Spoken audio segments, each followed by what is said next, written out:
అద్వైత ఆత్మ విజ్ఞానాన్ని మనకు ఉపదేశం చేస్తూ ఉన్న గురువులందరికీ నమస్కారం చేసుకుని, మళ్ళీ మనము మన వ్యాస భాగవతంలో ఇంకా కొంత చూస్తూ వద్దాము. ప్రచేతసుల కథ కొంత మిగిలి ఉన్నది. దాంతో మనకు ఈ స్కందం పూర్తవుతుంది. పోయిన వారము 30వ అధ్యాయంలో చివరన ఏం చూసామంటే, మన వాళ్ళు ప్రచేతసులు శివుడి దగ్గర నుంచి ఉపదేశం పొందిన తర్వాత దాన్ని ఎంతగానో వాళ్ళు విచారణ చేస్తూ తప్పించారు. అప్పటికి వాళ్లకు ఆత్మ దర్శనం కలిగి సాకారంగా గృహస్థాశ్రమంలోకి వెళ్తూ ఉన్నారు కదా! మీరు ఈ ఆత్మ విద్యను మాత్రం వదిలిపెట్టకుండానే ఉండండి. ఈలోగా ఒక అమ్మాయి పండు మహర్షి బ్రహ్మలోచ అన్న అప్సరసకు పుట్టిన అమ్మాయి ఉన్నది. చెట్లు పెంచుకుంటూ ఉన్నాయి. చంద్రుడు పెంచుకుంటూ ఉన్నాడు. మీరు ఆ అమ్మాయిని పెళ్లి చేసుకోండి. మీకు ఒక కొడుకు కలుగుతాడు. ఆ తర్వాత గృహస్థాశ్రమాన్ని విరమించి ఆత్మ ప్రస్థానం చెయ్యండి అని ఉపదేశం చేశారు. వాళ్ళు సరేనన్నారు. ఈలోగా వాళ్ళు ఆ నీళ్లలో ఎక్కడైతే తపిస్తున్నారో అందులో నుంచి బయటికొచ్చి చూసేసరికి చుట్టూ మొత్తం భూమంతా చెట్లతో దట్టంగా నిండిపోయి ఉన్నది. ఆకాశమంతా తాకుతూ ఉన్నాయి చెట్లు. దాంతో వాళ్ళు కోపగించి గాలులను, అగ్నులను వదిలారు. అవి ప్రళయకాలంలోని అగ్నుల్లాగా, గాలుల్లాగా ఆ చుట్టూ ఉన్న చెట్లన్నింటినీ భస్మం చేస్తూ ఉంటే చూసి మన పితామహుడు బ్రహ్మగారు అక్కడికొచ్చి వాళ్ళతో ఏమన్నాడంటే, ఇంకా ఆపండి మీరు. ఆ చెట్లన్నీ భయపడుతూ ఉన్నాయి. ఈ చెట్లకు ఒక కూతురున్నది.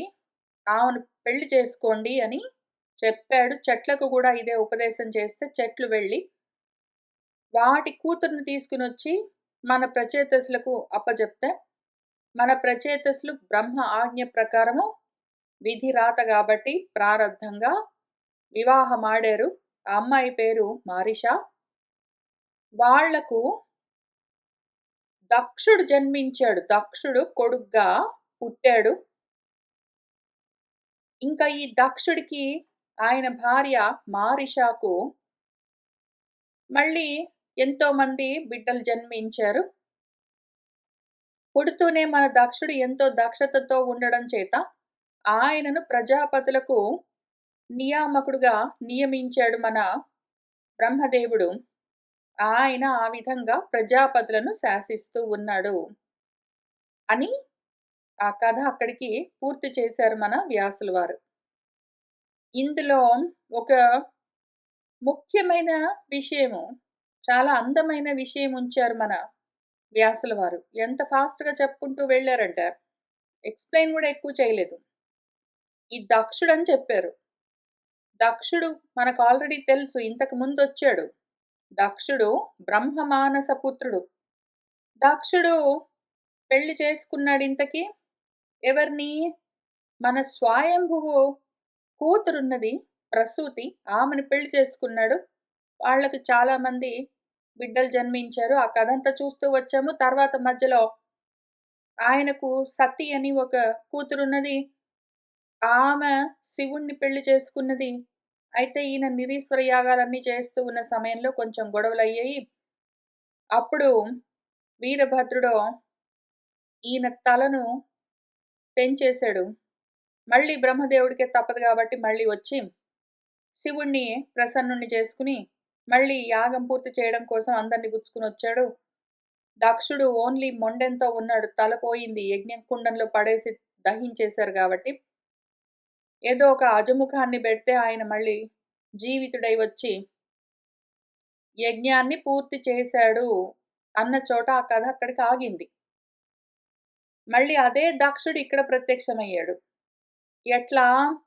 ఈసారి అదే దక్షుడు రెండో జన్మ ఎత్తినప్పుడు ఇంతకు ముందు స్వయంభువ మన్వంతరంలో ఉన్నాడు ఆయన. స్వయంభువుడి కూతుర్ని పెళ్లి చేసుకున్నాడు ప్రసూతిని. ఇక్కడ ఆ మన్వంతరం దాటి చాక్షుష మన్వంతరంకొచ్చాము. ఈ చాక్షుష మన్వంతరంలో ఈసారి ప్రచేతసులకు పుత్రుడిగా జన్మించాడు. అందుకనే ఇక్కడ అజన్య జనయోని జహ అని చెప్తూ వచ్చారు. అజన్య జనయోని జహ ఇంతకుముందు అజన్యుడికి అంటే జన్మలేని వాడికి జన్మించిన వాడు బ్రహ్మదేవుడు, ఆయనకు జన్మించిన వాడు దక్షుడు. ఆ సమయంలో స్వయంభవ మన్వంతరంలో అయితే అవజ్ఞ చేశాడు, మహత్ అవజ్ఞ చేశాడు. నిరీశ్వర యాగాలు నిరీశ్వర వాదాలన్నీ చేయడం వల్ల, ఆ అవజ్ఞ వల్ల, అపరాధం వల్ల ఇప్పుడు మళ్ళీ ఆ జన్మ వెళ్ళిపోయి ఈ జన్మలో మళ్ళీ ఇంకొక జన్మ తీసుకుని జన్మించవలసి వచ్చింది మన దక్షుడికి. మళ్ళీ ఆయన అజ్ని ఇంకొకసారి జన్మించవలసి వచ్చింది. ఇప్పుడు ఈ దక్షుడి గురించి ఏమైనా చెప్తారేమో చూద్దాము. కానీ ఇంతకేం జరిగిందంటే, ఈ విధంగా మన దక్షుడు జన్మించాడు, ఆయనకు కూడా బిడ్డలు కలిగారు. ఇంకా తర్వాత అక్కడి నుంచి ఏం జరుగుతుందో చూడాలి మనము. దానికన్నా ముందు ఒక ముఖ్యమైన విషయం, దీన్ని వదిలిపెట్టలేం కాబట్టి 2 ముఖ్యమైన విషయాలు. మన ప్రచేతసులున్నారు గదా ఇక్కడ, వాళ్ళు మన రుద్రుడు చేసిన ఉపదేశాన్ని, బ్రహ్మోపదేశాన్ని పుచ్చుకుని ఎంతో కాలము విచారణ చేసిన తర్వాత వాళ్లకు భగవంతుడు ప్రసన్నుడై వరం కోరుకోండి అని అడిగితే, అదే సమయంలో ఆయనే వరం ఇచ్చాడు కూడా. వాళ్ళు కోరుకున్న కోరికేమి పెళ్లి చేసుకుని గృహస్థాశ్రమంలోకి ప్రవేశించాలని కోరుకున్నందుకు, ఒక అమ్మాయి ఉన్నది, ఆమెను పెళ్లి చేసుకోండి, మీకు ఒక కొడుకు కూడా కలుగుతాడు అని అవన్నీ చెప్పాడు ఆయన. ఆల్రెడీ వరాలన్నీ ఇచ్చిన తర్వాత ఇంకేమైనా వరం ఉంటే కోరుకోండి అని అడిగితే, మన వాళ్ళు ఏం చెప్పారంటే ప్రచేతసులు, కోరికలు మాకింక వేరేవి లేవు, నువ్వే కనిపించావు, అదే మా కోరిక. అయితే కానీ గృహస్థాశ్రమంలోకి ప్రవేశిస్తున్నాం కాబట్టి నిన్ను మర్చిపోకుండా ఉండాలి, అది మా ఇంకొక కోరిక. ఎందుకైనా మంచిది నిన్ను చేరి ఉన్న వాళ్ళనే మేము చేరుకుని ఉండాలి, అది మా ఇంకొక కోరిక అని కొన్ని కోరికలు కోరుతూ వచ్చారు. ఆ సమయంలో వాళ్ళు చెప్తూ ఉన్న మాటల్లో చివరిగా వస్తూ ఉన్నప్పుడు 2 ముఖ్యమైన విషయాలున్నాయి. వాటిని మళ్ళీ మనం చూసుకుందాము. వాళ్ళేమంటున్నారంటే ఇక్కడ 38లో, 39లో అట్లా 38వ శ్లోకంలో, మేము ఒక క్షణమాత్రము అయినా సరే నీ స్నేహితుణ్ణి, నీ సఖుణ్ణి చేరి ఉన్నందుకు మాకింత ఉపకారం జరిగింది కాబట్టి, మేము ఇంకిక్కడి నుంచి కూడా గృహస్థాశ్రమంలో ఉండి కర్మలు చేస్తూ ధర్మంగా మా కర్తవ్యాల్ని పాలిస్తున్న సమయంలో గూడా నిన్ను చేరి ఉన్న వాళ్ళని, నీ సఖులను మేము దూరం చేసుకోకుండా ఉండాలి, వాళ్ళకు దగ్గరై ఉండాలి. ఎందుకంటే దానివల్ల కలిగే లాభం మాకు అర్థమైంది అని చెప్పి 39వ శ్లోకంలో, యత్ నః స్వధీతం గురవః ప్రసాదిత విప్రాః చ వృద్ధాః చ సదనువృత్య ఆర్యాః నతాః సుహృదః భ్రాతరః చ సర్వాణి భూతాని అనసూయయా ఏవ అని చెప్పారు. ఇది వాళ్ళు చూపించవలసిన పని లేదు. మేమేది చదువుకున్నామో, మేము గురువుల దగ్గర నేర్చుకుని వాళ్లకు సంతోషం కలిగే విధంగా ఎట్లా ప్రవర్తించామో, పెద్దలను, గురువులను, వృద్ధులను ఎట్లా సదా అనువర్తించామో, ఏ విధంగానైతే సుహృత్తులు, సోదరులు, జ్ఞానులు, సర్వభూతాలు అన్నింటి పట్ల అసూయ లేకుండా అనసూయలమై ఎప్పుడు వాళ్ళ పట్ల వాళ్ళ వైపుకు వంగి ఉన్నామో, ఇవన్నీ మేము నీకు చూపిస్తూ ఉన్నాము అని వాళ్ళ వైపు నుంచి కూడా ఈ కోరికలు కోరుకోవడం కోసము అర్హత చూపిస్తూ ఉన్నారు. మనం ఏదైతే ఎప్పుడైనా సరే ఎవరినైనా కోరిక కోరుకోవాలి అంటే మనలోని అర్హత చూపించాలి. మనం దానికోసం చేసిన సాధన చూపించవలసి ఉంటుంది. మనం ఎవరినైనా సరే, గురువునైనా సరే ప్రశ్న వేస్తూ ఉన్నాము అంటే దాని గురించి మనం ఎంత విచారణ చేసాము ఆల్రెడీ, మనం ఎంతవరకు సాధన చేశాము ఏమి అని మొత్తం చూసి దాన్ని గురువుకి చూపించి, మేము ఇంతవరకు ప్రయత్నం చేసుకున్నాం గురువుగారు, ఇక్కడి నుంచి మాకు హెల్ప్ చేస్తారా అని అడగవలసి ఉంటుంది. మన యోగ్యత చూపించకుండా, మన సాధన చూపించకుండా, మనం గురువులనైనా ప్రశ్నించరాదు. మనం స్నేహితులనైనా హెల్ప్ చేయమని అడగరాదు. మనము దేవుడినైనా సరే వరం కోరరాదు. ఇవేవైనా సరే ఎవరినైనా సరే ఏదైనా అడుగుతూ ఉన్నాము అంటే, ఒక హెల్ప్ చేయమని అడుగుతున్నా సరే, ఒక విషయం ఎక్స్‌ప్లెయిన్ చేయమని అడుగుతున్నా సరే, లేదా ఏదైనా వరం కావాలి ఇస్తావా అని అడుగుతున్నా సరే, అందుకోసం మనం అంతవరకు ఏమి చేశాము అని చూపించాలి.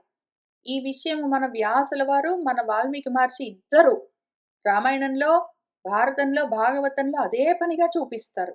ఏమి చేశాం ఇంతవరకు మేము అని చూపించాలి. అట్లానే మన వాళ్ళిక్కడ మేము స్వాధ్యాయం చేశాము, పెద్దలను గౌరవించాము, వాళ్ళు చెప్పిన విధంగా ఆచరిస్తూ వస్తూ ఉన్నాము, అందరి పట్ల సుహృద్భావంతో ఉంటూ ఉన్నాము. అంతేగాదు యత్నః సుతప్తం తపః ఏతత్ ఈశా నిరంధసాం కాలం అదభ్రం అప్సు సర్వం తదేతత్ పురుషస్య భూమ్నః వృణీమహే తే పరితోషణాయ. ఇదంతా ఎందుకు చేశాము అంటే ఆత్మ సంతృప్తి కోసం, ఆత్మప్రీతి కోసమే చేశాము. మేము చేసిన తపస్సులైనా సరే, మేము ఇంద్రియ నిగ్రహంతో, వైరాగ్యంతో కాలాన్ని నడిపించినా సరే, ఎంత కాలం మేము ఈ విధంగా ఇంద్రియ నిగ్రహంతో ఎంత గొప్ప తపస్సులు తపించినా సరే, ఎంత స్వాధ్యాయాలు చేసినా సరే, మా స్వాధ్యాయాలు, మా తపస్సులన్నీ కూడా ఆత్మతృప్తి కోసమే అని వాళ్ళు చాలా క్లియర్‌గా చెప్పారు. ఇంకేదో కోరికతో చేస్తున్నాము. మాకు ఇవన్నీ చేశామంటే వేరే లోకాలొస్తాయి, వేరే అనుభవాలొస్తాయి. ఎంతో సుఖంగా ఉండొచ్చు, ఇహంలో బాగా ఉండొచ్చు, పరంలో బాగా ఉండొచ్చు ఇవన్నీ గాదు. మేము చేసిందెందుకు అంటే ఆత్మతృప్తి కోసం చేస్తూ ఉన్నాము. ఇవన్నీ చేశాము అని వాళ్ళు చూపించారు. వాళ్ళ యోగ్యత, వాళ్ళ అర్హత చూపించారు వాళ్ళు. ఆ రకంగానే మనం చేయగలగాలి. మనం ఎవరినైనా సరే ఏదైనా అడుగుతూ ఉన్నాము అంటే, నేను ఇంతవరకు ప్రయత్నం చేసుకున్నాను. ఇక్కడ ఆగింది. నాకేమైనా చేయగలరా? అని చిత్తశుద్ధితో మనం చేసుకున్న ప్రయత్నాన్ని చిత్తశుద్ధితో చూపించి, అంత జాగ్రత్తగా ఎవరినైనా ఏదైనా అడగవలసి ఉంటుంది. దేవుడి దగ్గరైనా సరే నిలబడి కోరికలు కోరుకుంటే ఇట్లానే కోరవలసి ఉంటుంది. మన సీతమ్మ గూడా హనుమంతుడిని కోరే సమయంలో కూడా ఇంతే శ్రద్ధతో ఆమెలో ఉన్న యోగ్యత చూపించి, ఆమె అర్హత చూపించి అడిగింది. అంత జాగ్రత్తగా ఉండి తీరవలసిందే మనము. కొంచెం గూడా అటు ఇటు వెళ్ళడానికి వీల్లేదు. అందుకని మళ్ళీ ఆపి చూసుకోవాల్సొచ్చింది. ఇది ఎక్కడ కనిపించినా మళ్ళీ మళ్ళీ హైలైట్ చేసుకుంటాను నేను నా కోసం. రెండోది ఇంత దూరం వచ్చాను కాబట్టి, ఈ 2 శ్లోకాల్లో ఉన్నది నేనెంత వరకు సాధించాను. ఎందుకంటే నేను కూడా గృహస్థాశ్రమంలో ఉన్నాను. సన్యాసంలోకి వెళ్ళడానికి ప్రయత్నం చేస్తూ ఉన్నాను. బ్రహ్మచర్యంలోకి వెళ్ళడానికి ప్రయత్నం చేస్తూ ఉన్నాను. బ్రహ్మచర్యంలో, బ్రహ్మ మార్గంలో ఉన్నాను. కాబట్టి నాకు గూడా అవసరము. నాకు గూడా ఇటువంటి కోరికే ఉన్నది. నాకు కూడా బ్రహ్మంతో సంబంధం ఉన్నవాళ్ళు కావాలి. ఈ జీవభావం ఉన్నంత వరకు. చివరికి జీవభావం నశించి బ్రహ్మీభూత స్థితి కావాలి అని కోరుకుంటూ ఉన్నాను అద్వైతం. కాబట్టి నా యోగ్యత ఏంటి ఇవన్నీ చదువుకోవడానికి, ఆచరించడానికి, ఇది కావాలి అని కోరడానికి నాలో ఉన్న అర్హత ఏమి అని చూసుకుంటాను. మీరు కావాలంటే ఎవరికి వాళ్ళు చూసుకోవచ్చు.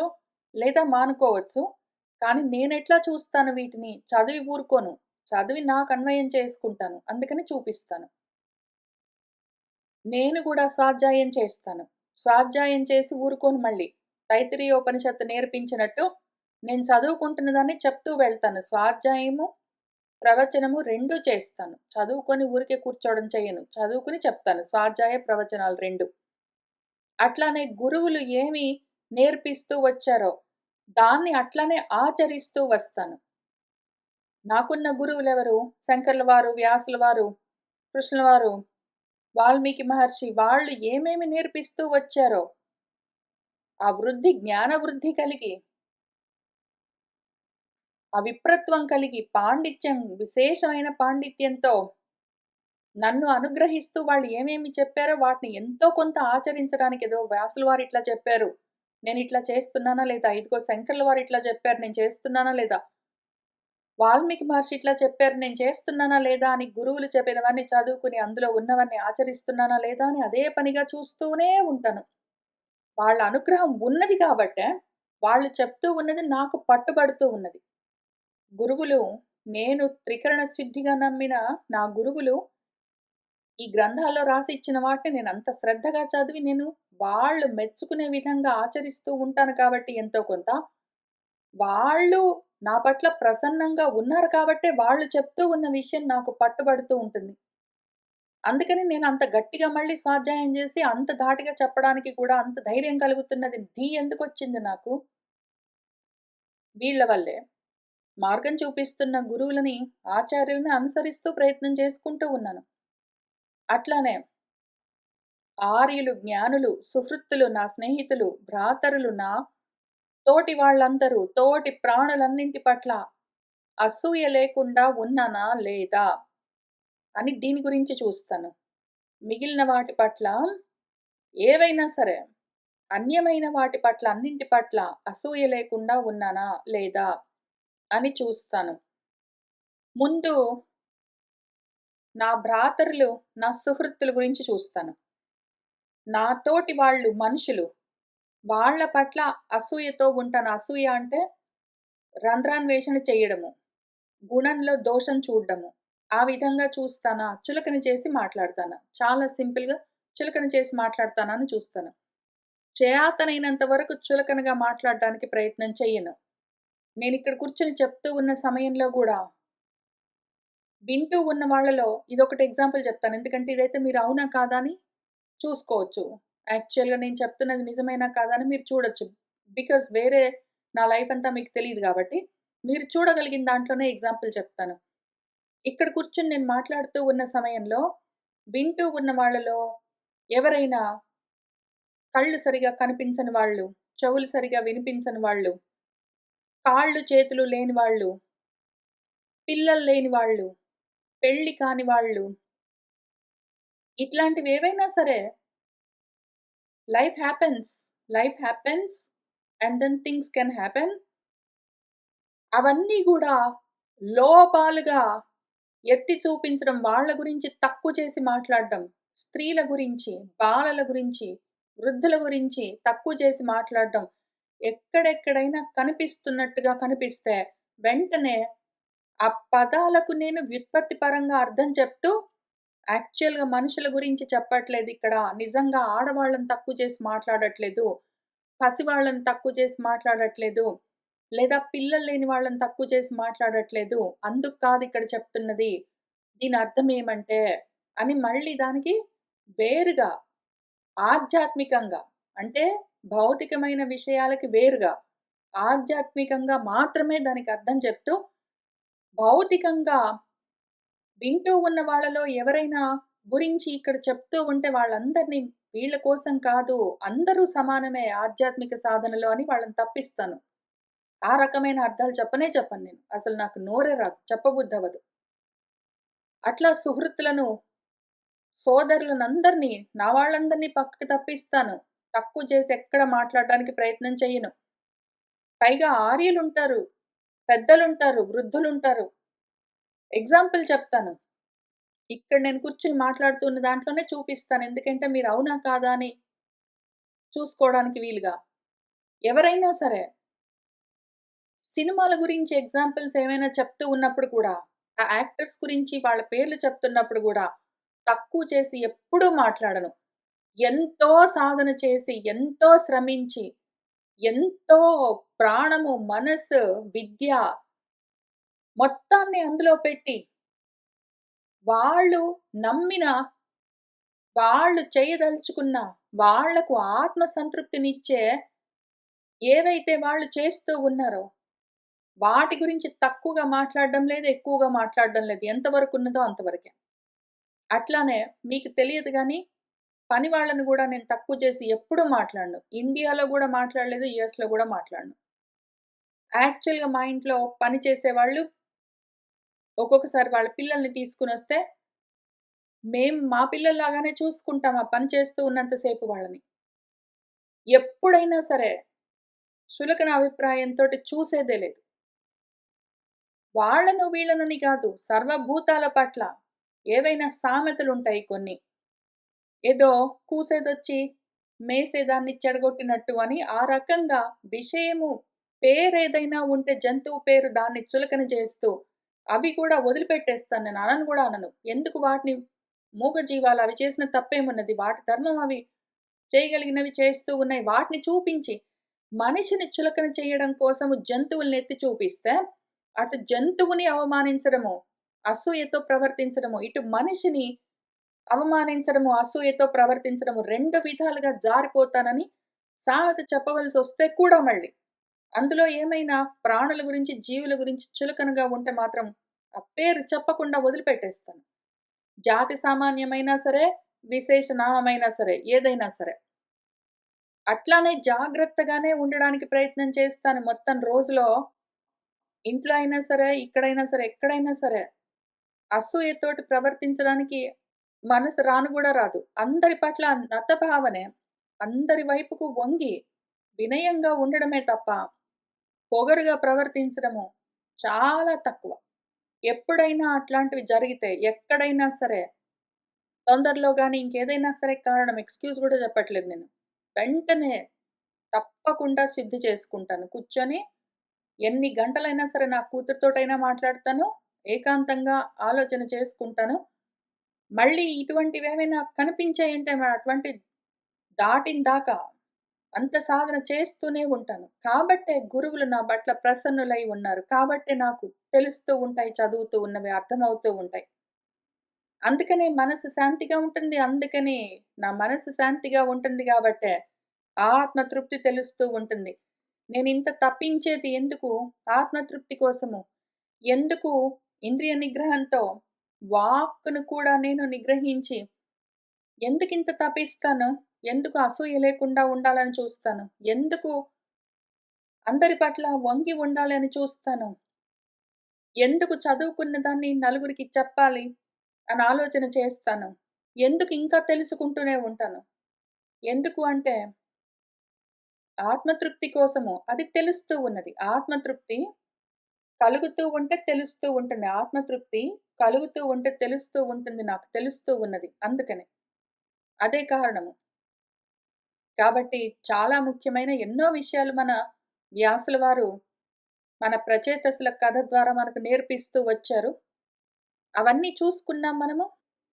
ఇంకా ఇవాళ కొంత తర్వాత ఏం జరిగిందో చూస్తూ వెళ్దాము. 31 అధ్యాయంలో. మైత్రేయుల వారు మనకు కథ చెప్తూ ఉన్నారు. తతః ఉత్పన్న విజ్ఞానాః ఆశు అధోక్షజ భాషితం స్మరంతః ఆత్మజే భార్యాం విసృజ్య ప్రావ్రజన్ గృహాత్. తతః ఇంకా మన వాళ్ళు ప్రచేతసులు మన మనుస్మృతిలో చెప్పినట్టు పెళ్లి చేసుకున్నారు, గృహస్థాశ్రమంలోకి ప్రవేశించారు, బిడ్డల్ని కన్నారు. ఆ బిడ్డకు కూడా మళ్ళీ బిడ్డలు కలిగారు. ఇంక వార్ధక్యం వచ్చింది అని చూసుకుని, ఇంకా కూడా గృహస్థాశ్రమాన్ని పట్టుకుని వేలాడుతూ ఉండరాదు, తప్పు అని వాళ్ళు తెలుసుకుని, ఈలోగా అధోక్షజుల వారు కూడా ఇదే విషయం చెప్పారు. అధోక్షజుల వారు కూడా భగవంతుడు వాళ్లకు చిత్తాల్లో దర్శనమిచ్చి, ఎంత అవసరమో అంతవరకు గృహస్థాశ్రమంలో ఉండి తర్వాత ఆత్మ సాధన మొదలుపెట్టండి అని చెప్పారు కాబట్టి, ఉత్పన్న విజ్ఞానాహ వాళ్ళకు ఆత్మ విజ్ఞానం కలిగింది కాబట్టి, ఆశు ఇంక వెంటనే పిల్లలకి కూడా పిల్లలు కలిగిన తర్వాత ఇంకా నేను పోయిందాకా గృహస్థాశ్రమాన్ని పట్టుకొని వేలాడడం తప్పు అని దాన్ని గుర్తు చేసుకున్న వాళ్ళై ఆత్మజుడికి వాళ్ళకు కలిగిన బిడ్డ దక్షుడు. దక్షుడికి భార్యను అప్పజెప్పి, ఎందుకు అంటే ఒకవేళ భర్త సన్యసించి బ్రహ్మ మార్గంలో వెళ్ళిపోవాలని అనుకుంటే భార్య కూడా అదే మార్గంలో ఉన్నది అంటే ఇద్దరు కలిసి ప్రస్థానం చేయొచ్చు. లేదా భార్య వెళ్ళదలుచుకుంటే భర్త కూడా అదే మార్గంలో ఉంటే ఇద్దరు కలిసి ప్రస్థానం చేయొచ్చు. కానీ వాళ్ళిద్దరిలో ఎవరికైనా ఒక్కళ్ళకే ఆ భావన ఉన్నది. ఇంకొకళ్ళకి ఇంకా గృహస్థాశ్రమం పైన మమకారము, బిడ్డల పైన, ఇంటి పైన మమకారం పోలేదు అంటే వాళ్ళని బలవంతం చేయరాదు. వాళ్ళని ఒత్తిడి చేయరాదు. కాబట్టి ఇక్కడ మన ప్రచేతసులు భార్యను, మారిషను కొడుకు దక్షుడి దగ్గర అప్పజెప్పి బృహత్ ఇంటి నుంచి వాళ్ళు ప్రావ్రజన్ పరివ్రాజకత్వం స్వీకరించారు. వాళ్ళు సన్యసించారు. దీక్షితాః బ్రహ్మసత్రేణ సర్వభూతాత్మ మేధస ప్రతీచ్యాం తిసి వేళాయాం సిద్ధః అభూత్ యత్ర జాజలిః. వాళ్ళు దీక్షితులయ్యారు. బ్రహ్మసత్రం అంటే బ్రహ్మ మార్గము, సత్రము అంటే సత్పురుషులను తరింపచేసేదేదున్నదో అని దానికి అర్థము. సత్పురుషులను తరింపచేసేది సన్మార్గంలో, సత్ మార్గంలో ఉన్న వాళ్లకు తరించేందుకు మార్గము బ్రహ్మనిష్ట, జ్ఞాననిష్ట. కాబట్టి ఆ జ్ఞాననిష్టకు దీక్ష పూనేరు వాళ్ళు. కర్మల్ని పూర్తిగా వదిలిపెట్టేశారు. సర్వభూతాత్మ మేధస, సర్వభూతాలకు ఆత్మగానే వాళ్ళు అన్ని వాళ్ళ స్వరూపంగానే భావిస్తూ, యత్ర ఎక్కడైతే జాజలిహి సిద్ధః అభూత్, జాజలి అన్న మహర్షి సిద్ధుడయ్యాడో ఆ ప్రాంతమున్నది. ప్రతీచి దిక్కుగా, పశ్చిమ దిక్కుగా, పడమర దిక్కులో సముద్రం యొక్క తీరంలో ఒక ప్రాంతం ఉన్నది. అక్కడ జాజలి మహర్షి సిద్ధుడయ్యాడు. అక్కడికి వీళ్ళు బయలుదేరారు తప్పించడం కోసము, ఆత్మ సాధన కోసము. తాన్ నిర్జిత ప్రాణ మనోవచో దృశః జితాసనాన్ శాంత సమాన విగ్రహాన్ పరే అమలే బ్రహ్మణి యోజితాత్మనః సురాసురేజ్యః దదృశే స్మ నారదః. తాన్ వాళ్లను మన నారదుల వారు దదృశే స్మ దర్శించారు. ఒకానొక సమయంలో వీళ్ళు మన ప్రచేతసులు పసివాళ్లుగా ఉన్న సమయంలో, వాళ్ళు 25 ఏళ్ల వయసులో ఉండి గృహస్థాశ్రమంలో ప్రవేశించడం కోసం ఇంకా పెళ్లిళ్ళు కాలేదు. వాళ్ళు రుద్రుల వారి దగ్గర ఉపదేశం పొందుతూ ఉన్న సమయంలోనే మన నారదుల వారు ఇటొచ్చి వాళ్ళ నాన్నగారికి ప్రాచీన బర్హికి ఉపదేశం చేసి వెళ్ళారు కదా, మన పురంజనుడి కథంతా చెప్తూ వచ్చారు. ఇప్పుడు మళ్ళీ వాళ్ళు ఆ పిల్లలే పెద్దవాళ్ళు అయ్యారు, పెళ్లి చేసుకున్నారు, బిడ్డని కన్నారు.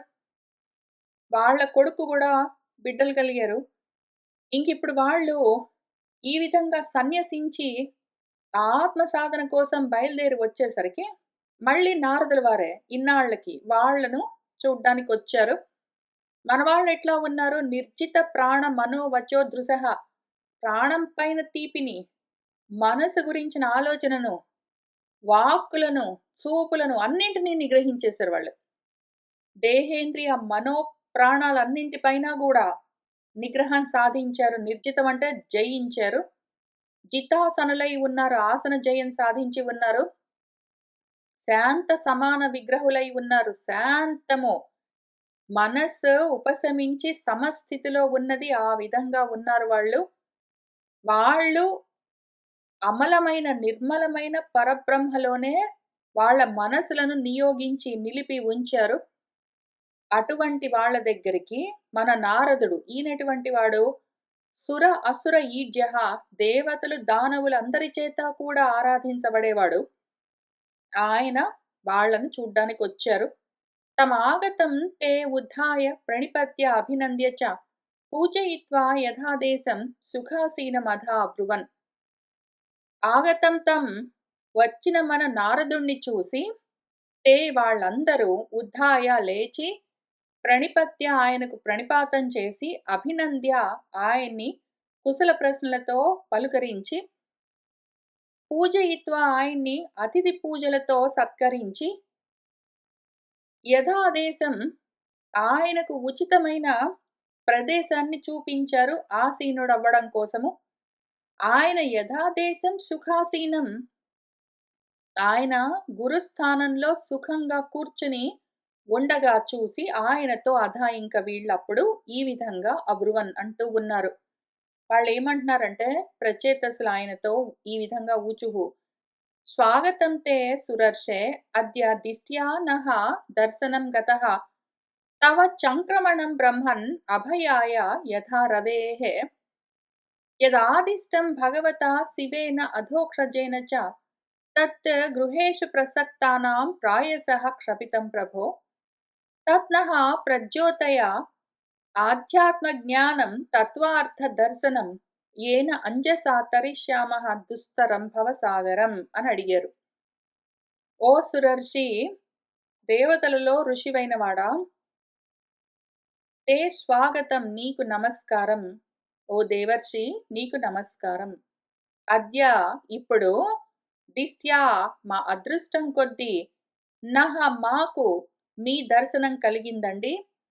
ఓ బ్రహ్మన్ గురువుగారు, రవేః యథా సూర్యుడు అదే పనిగా చంక్రమిస్తూ ఉంటే ఆయన తిరుగుతూ ఉంటే ప్రాణుల యొక్క భయమంతా తొలగిపోతుంది. లోకాల్లోని చీకట్లన్నీ తొలగిపోతాయి గదా! అదే విధంగా తవ చంక్రమణం మీ సంచారం కూడా అంతేనండి. మీరీ విధంగా సంచరిస్తూ ఉన్నారు అంటే బ్రహ్మన్ గురువుగారు, అభయాయ దానివల్ల అభయం కలుగుతుంది. ఎందుకంటే మీరు జ్ఞాన ప్రదానం చేస్తారు. మీ పేరే అది. జ్ఞానం దదాతి ఇతి అని జ్ఞానసారాన్ని ప్రదానం చేస్తారు. ఆత్మజ్ఞానాన్ని ప్రదానం చేస్తారు కాబట్టి అది అభయమవుతుంది. అందుకనే మీరు చరిస్తూ ఉంటారు. మా అదృష్టం కొద్దీ ఇవాళ మాకు కనిపించారు. అయితేనండి గురువుగారు, ఏదైతే భగవంతుడు శివుడు మాకింతకు ముందు ఆదేశించారో, ఆ తర్వాత అధోక్షజుల వారు భగవంతుడు మళ్ళీ ఏ ఉపదేశం మాకు చేశారో, అవన్నీ అప్పుడు విన్నాము. కానీ అప్పుడు మాకేదో 25 ఏళ్ల వయసు. చిన్నప్పుడు విన్నాము. ఇప్పుడు మధ్యలో గృహ కార్యాలన్నీ ఉన్నాయండి. గృహేషు ప్రసక్తానాం గృహస్థ ధర్మాల్లో ఆ ప్రసక్తులతో ఉండడం వల్ల ఆ ఉపదేశమంతా గూడా ప్రాయశః అంటే బహుశః అంటే చాలా భాగం అని అర్థం. బహుశః అంటే బహు. ఎన్నో విధాలుగా ఎంతో జ్ఞానము క్షపితం లుప్తమైపోయింది ప్రభూ. అప్పుడు రుద్రుల వారు తర్వాత భగవంతుడు చేసిన ఉపదేశం చాలా భాగము మా బుద్ధిలో నుంచి జారిపోయింది. ఏవో కర్మల్లో పడి జ్ఞానం పోగొట్టుకున్నాము. ఆ జ్ఞానము నహ మళ్ళీ మాకు మీరు ప్రజ్యోతయ మా బుద్ధిలో ప్రచోదనం కలిగించండి. మా బుద్ధిలో మళ్ళీ ప్రకాశింపచేయండి. ప్రకృష్టంగా జ్యోతయ మాకు తెలిసే విధంగా చెప్పండి. ఏది కావాలి అంటున్నామంటే అధ్యాత్మ జ్ఞానం కావాలి. ఆత్మజ్ఞానం కావాలండి. తత్వార్థ దర్శనం ఏదైతే ఏ జ్ఞానం వల్లనైతే తత్వము పరమార్థము తెలుస్తుందో మాకు ఏ ఆత్మజ్ఞానం వల్లనైతే యథార్థం తెలిసి తత్వార్థం తెలిసి అంజస వెంటనే దుస్తరం తరించడానికి వీల్లేని భవసాగరము ఈ సంసార సాగరాన్ని తరించేస్తామో ఆ ఆత్మ జ్ఞానాన్ని మళ్ళీ ఉపదేశం చేస్తారా మేము మర్చిపోయాము అని వాళ్ళు చెప్పారు. మనకు మైత్రేయులు వారు కథ చెప్తున్నారు. ఇతి ప్రచేతసాం పృష్టః భగవాన్ నారదః మునిః భగవతి ఉత్తమ శ్లోకే ఆవిష్టాత్మ అబ్రవీత్ నృపాన్. ఇది ఈ విధంగా మన ముని నారద మహర్షి ఆయన ఎట్లా ఉన్నారు? భగవంతుడు ఉత్తమ శ్లోకుడు. ఆయనలోనే ఆవేశించి ఉన్నది ఈయన మనసంతా. ఈయన పూర్తిగా అదే తత్వంతో నిండి ఉన్నాడు. అక్కడి నుంచి అదే స్థితి నుంచి ఆత్మతత్వోపదేశం చేస్తూ ఉన్నారు. ఎవరికి అంటే మన నృపులకు, రాకుమారులకు, మన రాజులకు ఈ విధంగా పృష్టః అడుగుతూ ఉన్న ప్రచేతసులకు ఆ విధంగా అడగబడ్డవాడై మన నారదుడు భగవంతుడిలోనే ఆయన నిలబడి భగవదుపదేశాన్ని చేస్తూ ఉన్నారు. ఆయన ఏం చెప్తున్నారంటే నారదుల వారు ఇక్కడి నుంచి ఒక 14 శ్లోకాల్లో మళ్ళీ ఆత్మ విద్యా ఉపదేశం ఉంటుంది చూద్దాము. తజ్జన్మ తాని కర్మాణి తదాయుః తత్ మనః వచః నృణాం యేన ఇహ విశ్వాత్మా సేవ్యతే హరిః ఈశ్వరః. దేనివల్లైతే ఆ విశ్వాత్మకుడు ఆ హరి ఆ ఈశ్వరుడు సేవింపబడతాడో గ్రహింపబడతాడో, సేవించడం అంటే గ్రహించడం, ఆ ఈశ్వర తత్వాన్ని తెలుసుకునేందుకు పనికొచ్చే జన్మ ఏదున్నదో అది జన్మ. అటువంటి మనుషుల జన్మ. ఆ ఈశ్వర తత్వాన్ని తెలుసుకోవడానికి పనికొచ్చే కర్మలేవున్నాయో అవి కర్మలు. అందుకోసం ఉపయోగపడే ఆయుష్ ఏదున్నదో అది ఆయుష్. అందుకోసమున్న మనసేదున్నదో అది మనసు. దాని గురించే మాట్లాడే మాటలేవున్నాయో అవి మాటలు. ఆత్మతత్వం గురించి మాట్లాడే మాటలే మాటలు. ఆత్మతత్వం గురించి మననము, ఆలోచన చేసే మనసే మనసు. ఆత్మతత్వం గురించి ఉపయోగపడుతున్న ఆయుష్షు. అందుకోసం చేసే కర్మలు కర్మలు. అందుకోసం ఉన్న జన్మ జన్మ. కిం జన్మభిః త్రిభిః వా ఇహ శ్లోక సావిత్రయాజ్ఞికైః కర్మభిః వా త్రయీ ప్రోక్తైః పుంసః అపి విబుధాయుషా. శ్రుతేన తపసా కిం వా వచోభిః చిత్తవృత్తిభిః బుద్ధ్యా వా కిం నిపుణయా బలేన ఇంద్రియ రాధసా కిం వా యోగేన సాంఖ్యేన న్యాస స్వాధ్యాయయోః అపి కిం వా శ్రేయోభిః అన్యైః చ నయత్ర ఆత్మప్రదః హరిః. లేకపోతే దానికి వ్యతిరేకంగా ఆత్మప్రదము, ఆత్మను ప్రదానం చేసే హరి, అన్నింటినీ ఆహరించే ఆ ఆత్మతత్వం గురించి ఎక్కడైతే నా లేదో అటువంటి ఏవి శ్రేయస్కరము కావు. ఇంకా అటువంటి జన్మలెందుకు? కిమ్ వ్యర్థం. మూడు జన్మలు మనం రెండనుకుంటాము, ద్విజులు అంటాము. ద్విజులు అంటే రెండో జన్మ ఎత్తిన వాళ్ళు. ఇక్కడ మన నారద మహర్షి 3 జన్మలన్నారు. 3 జన్మలు. ఎందుకు అంటే శుక్లంతో ముందు ఏదో తల్లి తండ్రి కలిస్తే బిడ్డలు కలుగుతారు. అది ఫస్ట్ జన్మ. ప్రతివాడు ఇక్కడ మనుషుల గురించి చెప్పుకుందాము. ప్రతి మనిషి అట్లనే జన్మిస్తాడు. శుక్లంతో కలిసి ఆ అండము ఏదో పిండంగా మారి బిడ్డగా పుడతాడు. అది మొదటి జన్మ. తర్వాత సావిత్రి ఉపనయనం చేసుకుంటాడు. వాడు చదువుకోవడానికి బయలుదేరుతాడు. అది వాడు రెండో జన్మ. ఆ తర్వాత గృహస్థాశ్రమంలోకి వెళ్ళి ఇప్పుడు పుట్టడం దగ్గర నుంచి ఉపనయనం వరకు మొదటి జన్మ. తర్వాత ఉపనయనం దగ్గర నుంచి వాడు స్నాతకోత్సవం చేసుకునేంత వరకు రెండో జన్మ, ద్విజుడు వాడు. ఆ స్నాతకోత్సవం అయిపోయిన తర్వాత వాడు విద్యాభ్యాసం పూర్తి చేసుకున్న తర్వాత గురువు అనుమతితో ఇంటికొచ్చి వివాహం చేసుకుంటాడు. ఆ తర్వాత గృహ యజ్ఞాలన్నీ ఉంటాయి. పంచయజ్ఞాలు అనుకుంటూ వాడు గృహస్థాశ్రమంలో చాలా చేస్తాడు.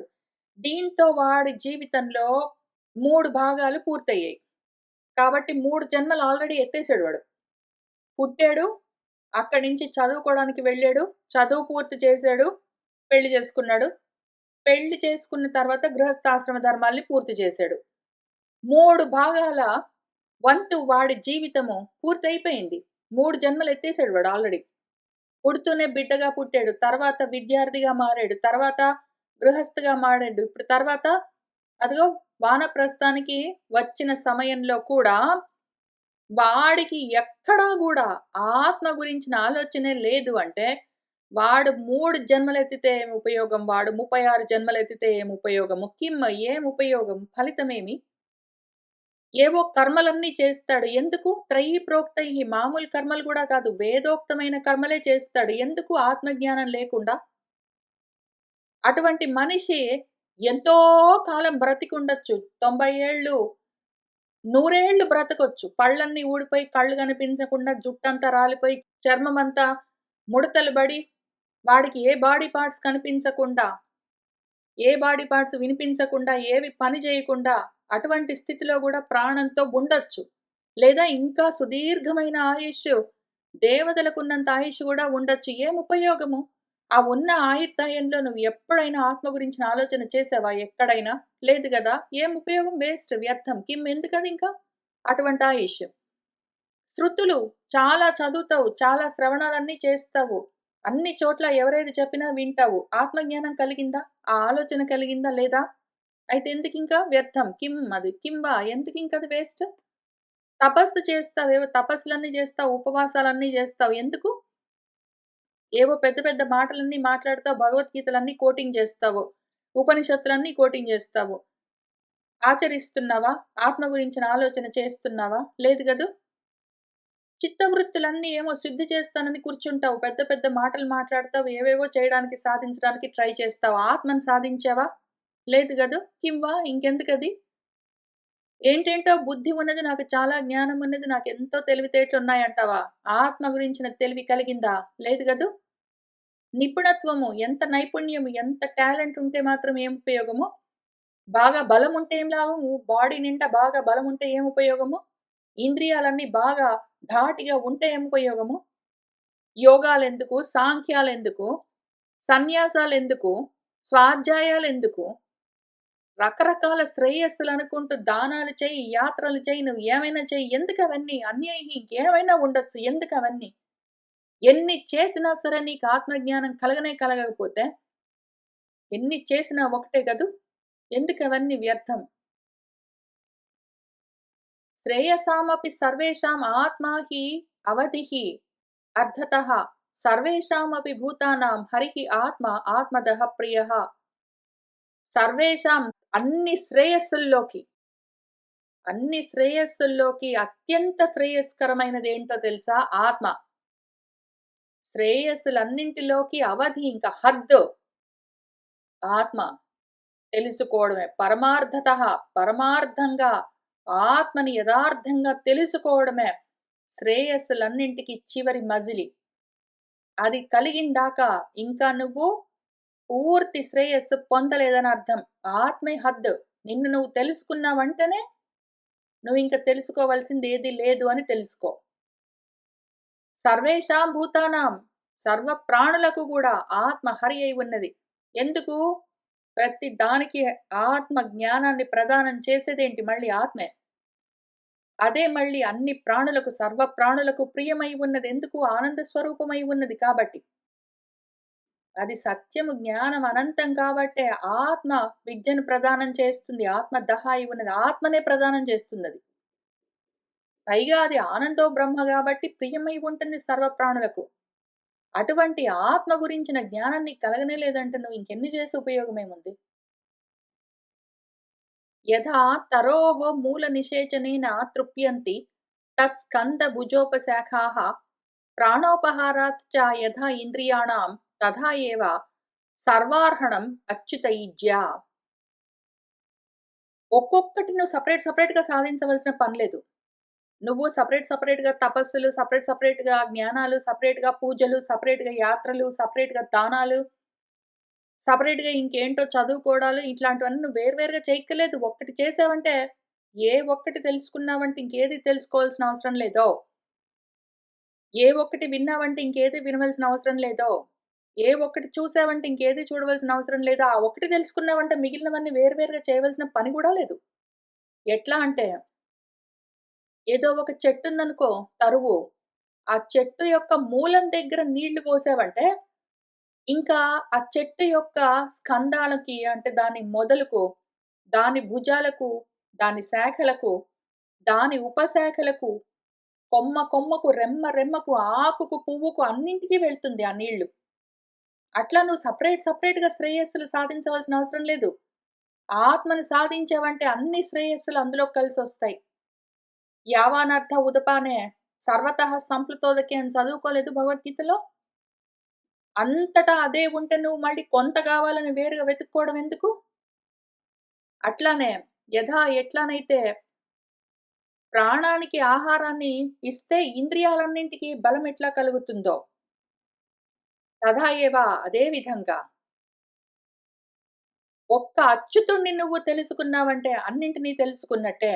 అచ్యుత పూజ, అచ్యుత సేవ ఒకటి చేశావంటే మిగిలిన సేవలన్నీ అందులోకే కలిసొచ్చేస్తాయి. అదొక్కటి చేస్తే చాలు పూజ. యథా ఏవ సూర్యాత్ ప్రభవంతి వారః పునః చ తస్మిన్ ప్రవిశంతి కాలే భూతాని భూమౌ స్థిర జంగమాని తథా హరౌ ఏవ గుణప్రవాహః. యథా ఏవ ఏ విధంగానైతే సూర్యుడి నుంచి వచ్చిన నీళ్లు మళ్ళీ సూర్యుడిలోకే ప్రవేశిస్తాయో ఆ కాలం రాగానే, వర్షాకాలంలో సూర్యుడి నుంచి కురిసిన నీళ్లు, సూర్యుడి వల్ల కురిసిన నీళ్లు మళ్ళీ గ్రీష్మ ఋతువులో సూర్యుడిలోకే ప్రవేశించినట్టు అని కూడా భౌతికంగా చెప్పుకోవచ్చు. అదే విధంగా భూమిలో నుంచి ఉద్భవించిన భూతాలు ప్రాణులన్నీ గూడా స్థావరమైనా సరే, జంగమాలైనా సరే, చరాచరమైన ప్రాణులన్నీ భూమి నుంచి ఉద్భవించి మళ్ళీ భూమిలోనే కలిసిపోయినట్టు. అదే విధంగా హరి నుంచి బయలుదేరొచ్చిన ఈ గుణాలన్నీ గూడా మళ్ళీ హరిలోనే చేరిపోతాయి. ఏతత్పదం తజ్జగదాత్మనః పరం సకృద్విభాతం సవితుః యథా ప్రభా యథా అసవః జాగ్రతి సుప్తశక్తయః ద్రవ్యక్రియా జ్ఞానభిదా భ్రమ అత్యయః. యథా ఏ విధంగానైతే సవితుః ప్రభ సూర్యుడికి ప్రకాశము వేరుగా ఉండదో తథా అదే విధంగా ఏతత్ ఈ జగత్తంతా ఆ జగదాత్మ యొక్క పరమపదమై ఉన్నది. అదంతా జగదాత్మకుడిలోనే సకృద్విభాతం ఒకే విధంగా ప్రకాశిస్తూ ఉన్నది. యథా ఏ విధంగానైతే ఈ అసువులన్నీ ఇంద్రియాలన్నీ గూడా సుషుప్తి సమయంలో శక్తులన్నీ ఉడిగి ఉంటాయో, ఎప్పుడైతే జాగ్రత్త అవస్థలో మేల్కుంటాయో, అట్లానే ద్రవ్యాలు, క్రియలు మొదలైన నామాలతో, జ్ఞానాలతో ఉన్న భేదాలన్నీ గూడా భ్రమలు. అవన్నీ అందులోనే ఉంటాయి. అందులో నుంచే వస్తాయి. మళ్ళీ అందులోకే లయమవుతాయి. యథా నభసి అభ్రతమః ప్రకాశాః భవంతి భూపాః న భవంతి అనుక్రమాత్ ఏవం పరే బ్రహ్మణి శక్తయః తు అమో రజః తమః సత్వం ఇతి ప్రవాహః. యథా ఏ విధంగానైతే నభసి ఆకాశంలో అభ్రములు అంటే మేఘాలు, తమస్ అంటే చీకట్లు, ప్రకాశం అంటే వెలుగు ఉంటాయో భవంతి. ఓ భూపాలకులారా, ఓ రాజులారా, మళ్ళీ క్రమంగా ఒక్కొక్కసారి ప్రకాశం వచ్చిందంటే చీకట్లు, చీకట్లు వచ్చాయంటే ఇంకేంటో లేకుండా పోతాయి. ఒక్కొక్క సమయంలో ఆకాశంలో మబ్బులొస్తాయి. ఒక్కొక్క సమయంలో చీకట్లు ఆవరిస్తాయి. ఒక్కొక్కసారి ప్రకాశం వస్తుంది. మళ్ళీ ఒక్కొక్కసారి ప్రకాశం నశిస్తుంది. ఒక్కొక్కసారి తమస్సు నశిస్తుంది. ఒక్కొక్కసారి మబ్బులు లేకుండా పోతాయి. అట్లా ఒకదాని వెనకాల ఒకదాని వెనకాల ఒకటి పైకొస్తుంటుంది. పక్కకు తొలుగుతూ ఉంటుంది గదా! ఏవం ఇదే విధంగా పరే బ్రహ్మణి ఆ పరబ్రహ్మంలో కూడా ఈ శక్తులన్నీ రజస్తమో సత్వాలన్న గుణాలతో కూడి ఉన్న శక్తులన్నీ గూడా అమో ఇందులోనే ఆ పరబ్రహ్మలోనే ఇవన్నీ గూడా ఈ ప్రవాహాలన్నీ సద్దుమడుగుతాయి. అందులోనే పైకొస్తుంటాయి. అందులోనే కిందికి వెళ్తుంటాయి. ఒక్కోసారి కనిపిస్తాయి. ఒక్కోసారి కనిపించవు. ఏదైతే ఆకాశంలో ఒక్కొక్కసారి మబ్బులు వస్తూ ఉంటాయి, పోతూ ఉంటాయో, అట్లానే పరబ్రహ్మలో రజ్జోగుణము. ఏదైతే ఆకాశంలో తమస్సు చీకట్లొస్తూ పోతూ ఉంటాయో, అట్లానే పరబ్రహ్మంలో చీకట్లొస్తూ పోతూ ఉంటాయి. తమోగుణము. ఎప్పుడైతే ఏ విధంగానైతే ఆకాశంలో ప్రకాశం వస్తూ పోతూ ఉంటుందో, అట్లానే పరబ్రహ్మంలో సత్వగుణం తెలుస్తూ ఉంటుంది, తగ్గుతూ ఉంటుంది. ఇంతే విషయము. ఉన్నవన్నీ అందులోనే ఉన్నాయి. నిజంగా ఆకాశాన్ని తాకి ఉంటాయా ఇవన్నీ? ఆకాశంలో మబ్బులంటాం, ఆకాశంలో చీకటంటాం, ఆకాశంలో ప్రకాశం అంటాము. ఆకాశంలో ఇవేవైనా ఉన్నాయా? ఇవేవైనా ఆకాశాన్ని తాకి ఉన్నాయా? లేవు గదూ! కానీ ఆకాశం లేకుండా ఇవన్నీ ఉంటాయా? ఆకాశం ఉండబట్టే ఇవన్నీ ఉంటాయి. కానీ ఆకాశాన్నివి తాకలేవు. ఆకాశంలో ఇవన్నీ లేవు. ఆకాశానికి ఇవన్నీ లేవు. ఆకాశంలో ఇవన్నీ ఉంటాయి. వీటిలో ఆకాశం. ఈ విధంగానే గుణాలన్నీ గూడా ఆ పరబ్రహ్మమన్న దాంట్లోనే ఆ ఆకాశం అన్నింటికి అవకాశం ఇచ్చేదేదున్నదో, ఆశాంతం ప్రకాశిస్తూ ఉన్న ఆత్మ ప్రకాశంలోనే ఈ గుణాలన్నీ అప్పుడప్పుడు పైకొచ్చి కనిపిస్తూ ఉంటాయి. అప్పుడప్పుడు కనిపించకుండా తగ్గుతూ ఉంటాయి. ఇంతే విషయము. తేన ఏకం ఆత్మానం అశేష దేహినాం కాలం ప్రధానం పురుషం పరేశం స్వతేజసా ధ్వస్త గుణ ప్రవాహం ఆత్మైక భావేన భజధ్వం అద్ధ కాబట్టి మీరు తప్పకుండా ఈ విధంగా చేయవలసి ఉన్నది. ఎట్లా? తేన కాబట్టి అశేష దేహినాం ఆత్మానం దేహధారులన్నింటికీ కూడా ఆత్మగా ఏదున్నదో ఏకమై, ఏదైతే అదే కాలమై ఉంటుందో ఆ దేహాల్లో, ఏదైతే ప్రధానమై ప్రకృతై ఉంటుందో ఆ దేహాల్లో, ఏదైతే పరమపురుషుడై ఉంటుందో దాన్ని దాటి ఉంటుందో, ఏదైతే ఆ దేహదారుల్లో ఆత్మగా ఉన్నదో, ఏదైతే ఆ దేహాల్లోనే కాలంగా, ప్రకృతిగా, పురుషుడిగా, ఈశ్వరుడిగా ఉన్నదో, ఏదైతే దాని స్వతేజస్సుతో, ఆత్మ తేజస్సుతో, ఆత్మజ్యోతితో గుణ ప్రవాహాలన్నింటినీ దులిపేసుకుని ఉన్నదో, అటువంటి ఆత్మ మళ్ళీ వేరుగా కాదు. ఆత్మైక భావేన అది నేనే అన్న భావంతో భజధ్వం దాన్ని చేరండి. ప్రతి ప్రాణిలో, ప్రతి జీవిలో ఉన్న ఆత్మ మళ్ళీ మీకు వేరుగా లేదు. తత్త్వమసి. అది మీరే అయి ఉన్నారు. అది నువ్వే అయి ఉన్నావో, దాన్ని ఆ విధంగానే తెలుసుకో. ఆ ఆత్మను నీ స్వరూపమని తెలుసుకో. వేరుగా చూడొద్దు. దయయా సర్వభూతేషు సంతుష్ట్యా ఏనకేన వా సర్వేంద్రియ ఉపశాంత్యా చ తుష్యతి ఆశు జనార్దనః. సర్వభూతాల పట్ల దయ కలిగి ఉంటే, ఏనకేనవా ఎంత ఉంటే దాంతోటే సంతోషంగా ఉంటూ ఉంటే, ఎదృచ్ఛలాభ సంతుష్టి కలిగి ఉంటే, సర్వేంద్రియ ఉపశాంత్య సర్వ ఇంద్రియాలు ఉపశమించి ఉంటే, అప్పుడు ఆశు వెంటనే జనార్దనుడు నీలో ఉన్న నీ ఆత్మ తుష్యతి సంతోషిస్తుంది. ఆత్మతృప్తి కలిగే విధానం ఇది. ఆత్మతృప్తి ఎప్పుడు కలుగుతుంది? నువ్వు సర్వభూతాల పట్ల దయతో ఉంటూ, ఉన్నదాంతో తృప్తిగా ఉంటూ, ఇంద్రియాలన్నీ ఉపశమించి ఉన్నావు అంటే వెంటనే నీలో కలిగే నీ ఆత్మతృప్తి నీకు తెలుస్తూ ఉంటుంది. అపహత సకలైషణ అమల ఆత్మని అవిరతం ఏధిత భావన ఉపహూతః నిజ జన వశగత్వం ఆత్మనః యత్ న సరతి ఛిద్రవత్ అక్షరః సతాం హి. అపహత సకలైషణ అమల ఆత్మని సకల ఈషణములు కోరికలన్నీ అపహతము తొలగిపోయిన తర్వాత నిర్మలమై ఉన్న మనసు చిత్తమెక్కడున్నదో అందులో తెలుస్తుంది. ఆత్మతృప్తి ఎక్కడ తెలుస్తుంది అంటే నీ అంతరంగంలో, నీ హృదయంలో తెలుస్తుంది, నీ చిత్తంలో. అక్కడ అంతకంతకు గూడా ఏధిత భావన ఉపహూతః నీలో ఆత్మ భావన అంతకంతకు ఏధితము వృద్ధి చెందుతూ ఉంటే, దానివల్ల ఆత్మ ఉపహూతం ఎవరో పిలిచినట్టే వచ్చి అక్కడ కూర్చుంటుంది.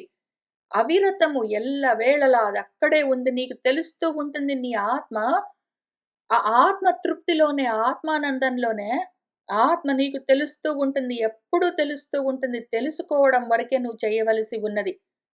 నిజజన వశగత్వం జీవభావంతో జన్మ పుచ్చుకున్న వాళ్ళ వశమై ఉన్నదేదున్నదో ఆత్మ, అది ఆత్మ అయి ఉన్నది.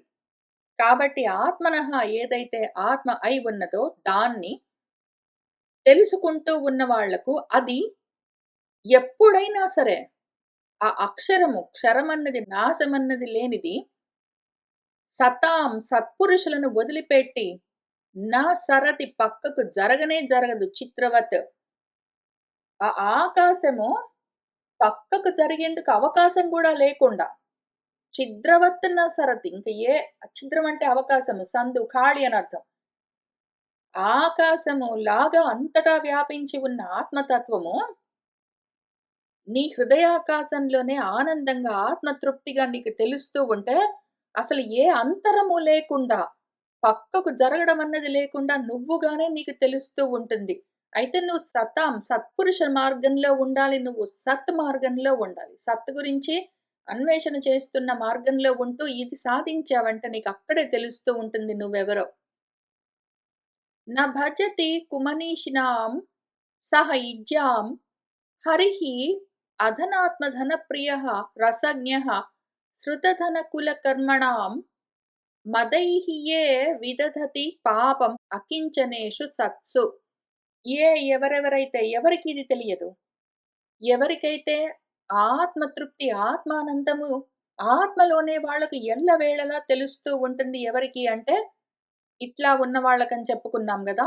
19వ పద్యంలో ఉన్నట్టు. ఎవరికి తెలియదు? వాళ్ళలోనే ఉన్న వాళ్ళ ఆత్మ అఖండానంద స్వరూపము వాళ్లకు తెలియకుండా ఉంటుంది గదా! ఎందుకు అంటే ఎవరెవరైతే అకించనేషు సత్సు, కించనము అంటే కొంచెమై ఉండడము. అకించనము అంటే కొంచెం కూడా లేదు. వాళ్ళలో కోరికలు, కోపాలు మొదలైనవి ఏ కొంచెం కూడా లేవు. అటువంటి సన్మార్గంలో ఉన్నవాళ్ళు ఎవరెవరున్నారో వాళ్ళ పట్ల ఎవరైనా పాపము విదధతి, ఏదో మన జడభరతుడు ఉన్నాడనుకోండి. ఆ కథొచ్చినప్పుడు ఇంకా విస్తారంగా చూద్దాము. జడభరతుడు ఆత్మజ్ఞానంతో ఉంటే, కానీ జడంగా ఉన్నాడు అని అజ్ఞానంతో, అహంకారంతో, దర్పదంతో, మదంతో అవమానం చేసిన రాజు కథంతా చెప్తూ వస్తారు భాగవతంలోనే మనకు తర్వాత. అది చూద్దాము. ఆ విధంగా వాళ్ళ పాటికి వాళ్ళు ఉంటే వాళ్ళు అకించనులు. వాళ్ళకి ఏ కొంచెము లేదు. వాళ్ళకి ఏ కొంచెము అహంభావం లేదు. అహం అన్న ఆలోచన లేదు. అహంకార పూరితమైన అహం అన్న భావన లేదు. అహం అన్న బ్రహ్మ భావనతో ఉన్నారు.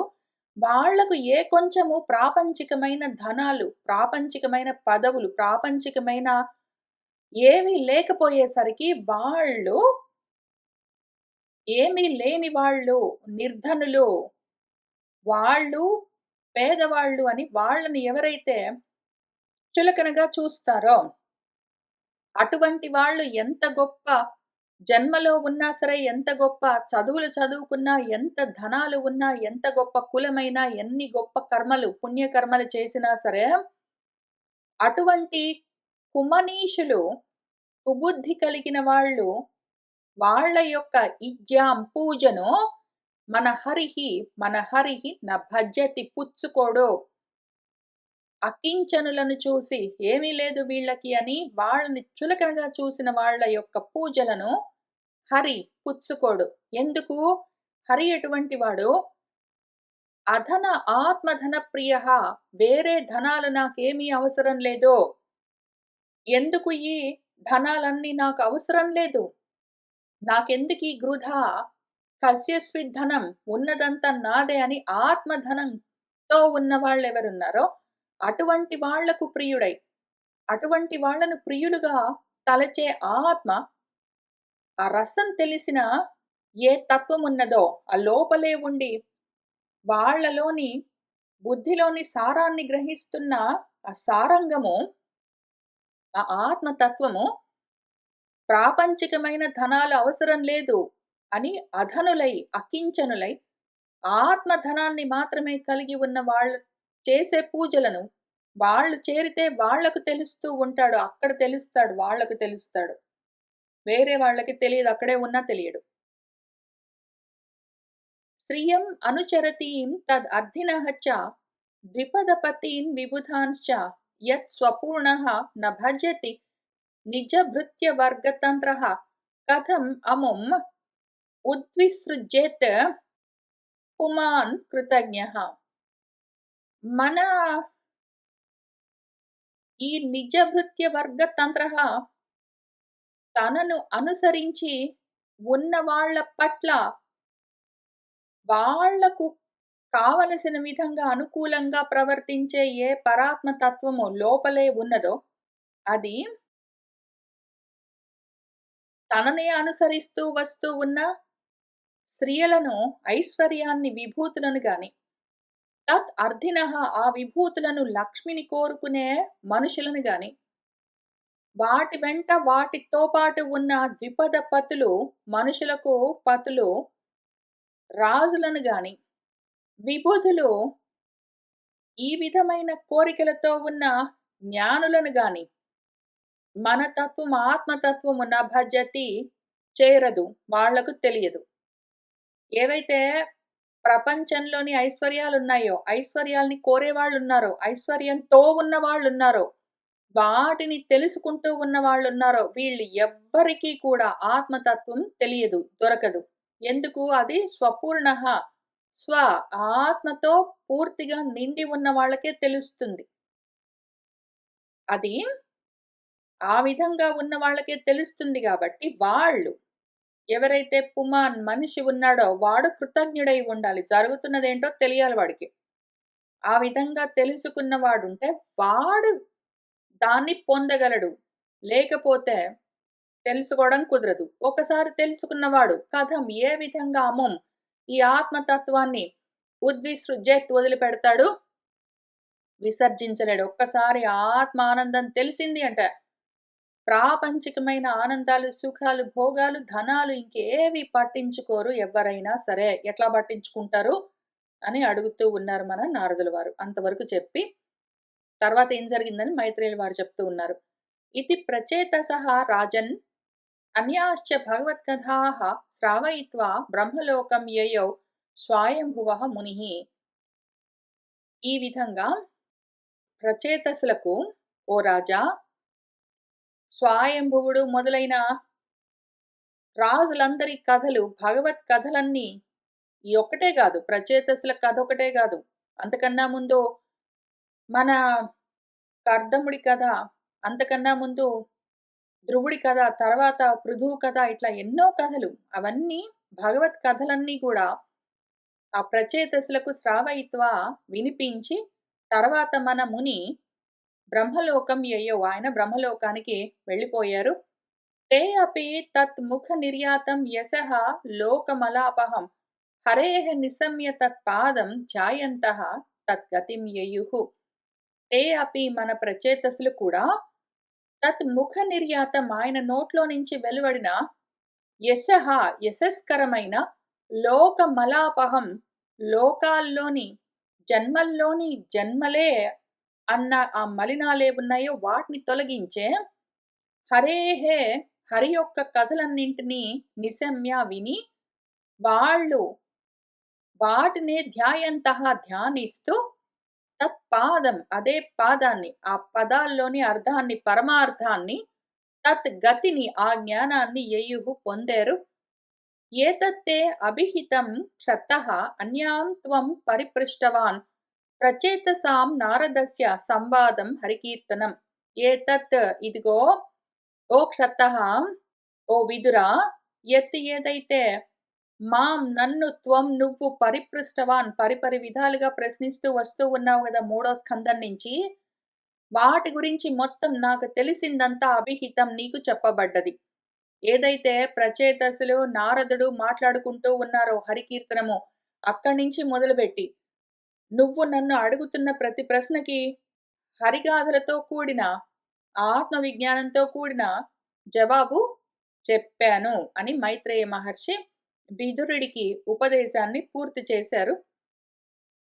ఎక్కడ మొదలైంది మనకు 3వ స్కందంలో, మన విదురుల వారు, మన దుర్యోధనుడు అన్యాయంగా దుర్మార్గంగా మనస్సుని చిన్నబుచ్చితే, ఆయన ఇంకా ఇల్లొదిలిపెట్టి పిచ్చివాడిలాగా, జడుడిలాగా, అంధుడిలాగా, మూఢుడిలాగా బయలుదేరి తిండి తిప్పలు మానేసి నిద్ర అవన్నీ వదిలిపెట్టి వెతుకుతూ తిరుగుతూ ఉన్నాడు ఆత్మజ్ఞానం గురించి.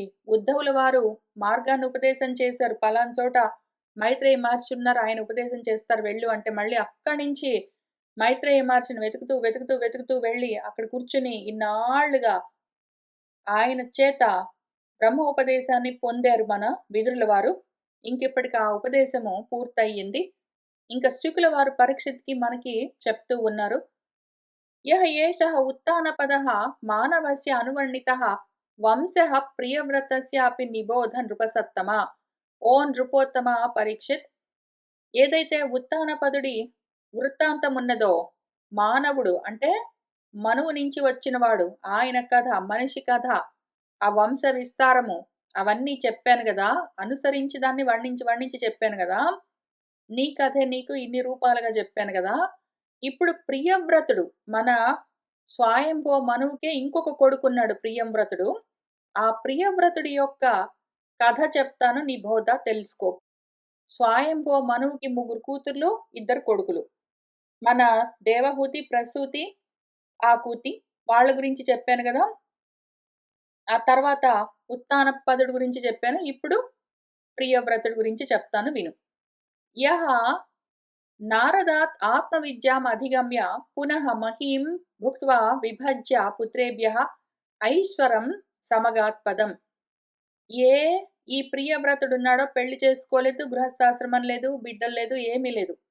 ఆయన నారదుల వారి నుంచే డైరెక్ట్గా ఆత్మవిద్య ఉపదేశం పొంది, ఈ భూమిని మొత్తాన్ని ఎంతవరకు అవసరమో అంతవరకు అనుభవించి, దాన్ని విభజించి పుత్రులకు అప్పజెప్పి, తర్వాత ఐశ్వరం పదం, ఆత్మ పదాన్ని సమగాత్ పొందాడు. ఆయన ఈశ్వరుడని తెలుసుకున్నాడు, దాన్ని సాధించాడు, ఆయన ఆ స్థితికి వెళ్ళిపోయాడు. ఇమం తు కౌశారవిణా ఉపవర్ణితాం క్షత్త నిశమ్య అజితవాదసత్కథాం ప్రవృద్ధభావः అశ్రుకళాకులः మునేః దధార మూర్ధ్నా చరణం హృదాహరేః. ఇమాం తు కౌశారవిణా ఉపవర్ణితాం. కౌశారవి అంటే కుశారవుడి కొడుకు మన మైత్రేయ మహర్షి. ఆయన నుంచి ఆయన చేత వర్ణించబడ్డ ఆయన చెప్పిన ఈ కథలన్నింటినీ అజితవాద సత్కథాం, అజితుడి గురించి చెప్పే ఈ సత్కథలన్నింటినీ మన క్షత్త విదురుడు నిశమ్య విని ప్రవృద్ధ భావ, ఆయనలో ఆత్మభావన వృద్ధి చెంది, ఆత్మజ్ఞానం వృద్ధి చెంది, అశ్రుకళాకుల ఆనందంతో కన్నీళ్లు కారుతూ ఉంటే మన విదురుడు మన మైత్రేయ మహర్షి యొక్క ఆచరణను మూర్ధన దధార తలతో ధరించి, అంటే ఆయన చెప్పిన బ్రహ్మోపదేశాన్ని బుద్ధిలో పెట్టుకుని, హృదా మనసులో హరిని పెట్టుకున్నాడు. మన విదురుల వారు ఏం చేశారు, ఇంతవరకు మన మైత్రేయ మహర్షి చేసిన ఉపదేశాన్ని మొత్తాన్ని బుద్ధిలో పెట్టుకున్నాడు. ఆ కథల్లో ఉన్న తత్వాన్ని హృదయంలో పెట్టుకున్నాడు. ఎంత గొప్ప శిష్యుడు, ఎంత గొప్ప సాధకుడు. ఇక్కడ చరణం అంటే కాళ్ళు పట్టుకున్నాడు, ఇవన్నీ పెట్టుకున్నామంటే మాత్రము మనకి ఇంకా విషయం అర్థం కాలేదని అర్థం. చరణం అంటే ఆచరణము, పాదము అంటే పదం యొక్క అర్థము. ఇంకా విదురుల వారు వాళ్ళ గురువు గారికి ఏం చెప్తున్నారో చూద్దాము. సహ అయమద్య మహాయోగిన్ భవతా కరుణాత్మన దర్శితః తమః పారః యత్ర అకించనగః హరిః. మహాయోగి అని గురువు గారిని పిలిచి, భవతా కరుణాత్మన దయాస్వరూపమైన మీ నుంచి అద్య ఇప్పుడు సహ అహం నేను తమసః పారః ఈ చీకట్లకు అవతల ఉన్నదాన్ని దర్శితః చూడగలిగాను. ఎందుకు అంటే లోకస్తులు లోకేశులు తెగిన తుదిన లోకం పైన పెంచీకటిని దాటిన తర్వాత ఏకమై ప్రకాశిస్తూ ఉన్నది ఆ ఆత్మజ్యోతి. మీరు ఇవన్నీ చూపించారు ఎట్లా దాటాలని చెప్పారు. ఆ చీకట్లకు అవతల ఉన్న ఆత్మ దర్శనం నాకు కలిగిందండి. ఎక్కడైతే అకించనగహ ఏ కొంచెమైనా సరే గుణాలు గాని, కోరికలతో గాని సాంగత్యం ఉన్నది అంటే, ఏ కొంచెమైనా సరే భేద బుద్ధి ఉన్నది అంటే, వాళ్లకు తెలియకుండా ఉండే ఏ తత్వం ఉన్నదో, ఏ కొంచెమైనా సరే అన్యము లేదు అని తెలుసుకుంటూ ఉన్నవాళ్ళు, అనన్య భావనతో ఎవరున్నారో వాళ్ళు అకించనులు. వాళ్లకు మాత్రమే గోచరించే తెలిసే ఆ హరి నాకిప్పుడు తెలిసింది అని మన విదురుల వారు చెప్పారు. శుకుల వారు పరీక్షిత్కి చెప్తున్నారు. ఇతి ఆనమ్య తం ఆమంత్ర్య విదురః గజసాహ్వయం స్వానాం దిదృక్షుః ప్రయయౌ జ్ఞాతీనాం నిర్వృతాశయః.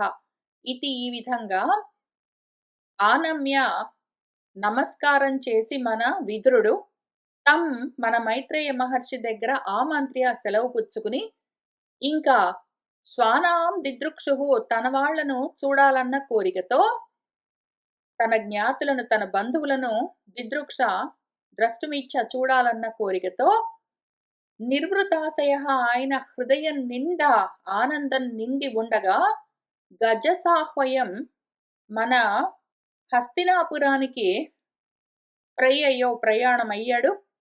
ఏతద్యః శృణుయాత్ రాజన్ రాజ్ఞాం హర్యర్పిత ఆత్మనాం ఆయుః ధనం యశః స్వస్తి గతిం ఐశ్వర్యం ఆప్నుయాత్. ఓ రాజన్, ఓ పరీక్షిత్ మహారాజా, ఎవరైతే ఏతత్ దీన్ని శృణుయాత్ వింటారో, ఏదైతే ఏ రాజులు హరిభావన చెందారో, రజోగుణంతో బయలుదేరారు కానీ చివరికి ఆత్మస్థితిని పొందారు, అటువంటి వాళ్ళ గురించి చెప్పిన ఈ కథలన్నింటినీ శ్రద్ధగా ఎవడైతే వింటాడో, అటువంటి వాడికి ఆయుష్, ధనము, యశస్సు, స్వస్తి అంటే మంగళము, అటువంటి గతి, ఐశ్వర్యము అన్నీ కలుగుతాయి, వాడు పొందుతాడు అని చెప్తూ ఫలశ్రుతితో పూర్తి చేశారు మన శుకుల వారు. इति श्रीमद्भागवते महापुराणे वैयासिक्यां अष्टादशसाहस्र्यां पारमहंस्यां संहितायां चतुर्थस्कन्धे प्रचेत उपाख्यानं नाम ఏకత్రింశోऽధ్యాయः సంపూర్ణమితి చతుర్థస్కందः సమాప్తः. ఇవాల్టికి మన 4వ స్కందం కూడా పూర్తి చేసుకున్నాము. కోరుకున్న వాళ్ళందరికీ అద్వైత ఆత్మ విజ్ఞానం కలగాలని ఆశిస్తూ ఉన్నాను. శుభం భవతు.